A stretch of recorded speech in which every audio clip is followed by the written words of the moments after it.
Ang Gospel ng Matthew, Mark at Luke ay nagsasabi na binalot ni Joseph ng Arimathea ang bangkay ni Jesus sa isang buong tela bago niya ito ilagay sa himlayan.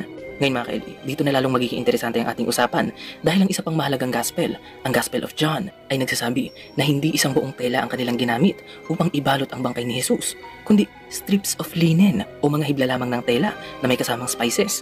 Para bang sinasabi ng Gospel of John na ibinalot ni Joseph ang bangkay ni Jesus na parang isang Egyptian mummy.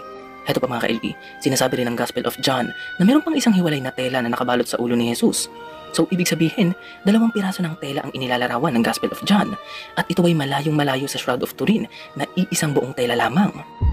So mga ka-LE, nasagot na ang ating tanong. Kung ang New Testament ang ating pagbabasihan, kumpirmado na nakabalot nga sa isang uri ng tela si Jesus noong siya ay ilibing. Kaso nga lang, hindi tayo sigurado kung ang Shroud of Turin ba ang kanilang tinutukoy sa mga gospel na ito dahil hindi sila nagkakasundo sa klase at bilang ng tela na ipinambalot